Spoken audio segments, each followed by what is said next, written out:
Alors, je vous laisse retourner sur une page et utiliser ici l'éditeur toujours de Moodle. On va parler un petit peu des liens vers des URL.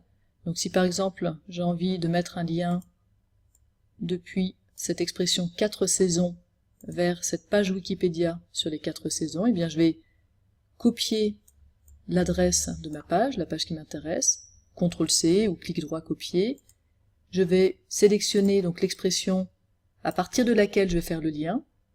Je clique sur ce bouton qu'on a déjà vu pour insérer, éditer un lien. Je colle avec CTRL-V ou pomme-V si vous êtes sur un Mac. Je colle ici l'URL de ma page Wikipédia. Et puis j'ai quelques éléments qui sont intéressants, notamment la cible. Ouvrir dans cette fenêtre dans ce cadre, ou bien ouvrir dans une nouvelle fenêtre. Alors, la différence, ce sera que soit vous allez quitter votre page Moodle au moment où vous cliquez, puis ça remplace votre page Moodle par la page que vous avez sélectionnée. Ça, c'est ce qui est par défaut. Et c'est pas très pratique pour les élèves, parce que s'ils ferment la page par erreur, il faut qu'ils recommencent à retourner sur Moodle, etc. Soit, c'est ce que je vous recommande, ouvrir dans une nouvelle fenêtre.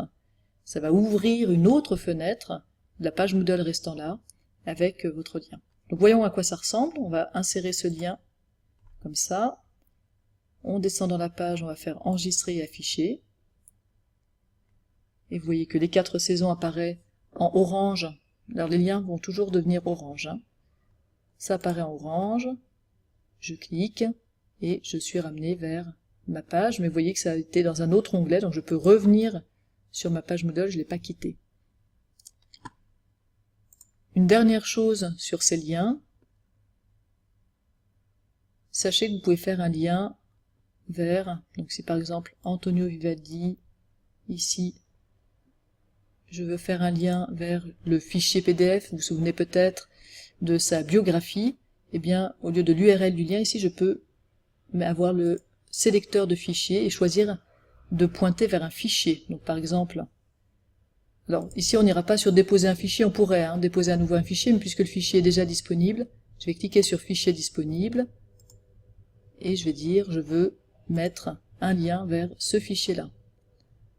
Alors on peut soit faire une copie du fichier, donc il va reprendre le fichier, soit créer un alias, donc il va faire un pointeur, si vous voulez, vers le même fichier. Alors peu importe ici si vous ne comprenez pas, créer un alias, simplement ça permet de prendre un peu moins de place dans Moodle, mais c'est pas très grave. Et puis vous sélectionnez le fichier, on va le renommer, peu importe, on insère, on enregistre et on affiche, et on voit ce que ça donne. Donc ici, si je clique sur Antonio Vivaldi, qui est devenu orange puisque c'est un lien, j'affiche le fichier PDF. Et puis comme j'avais laissé pour la cible la page courante, vous voyez que ma page a été remplacée par ce fichier PDF, et donc je dois revenir en arrière si je veux retourner sur le cours Moodle. Donc n'hésitez pas à presque systématiquement, je vous conseille, demander que ce soit ouvert dans une nouvelle fenêtre.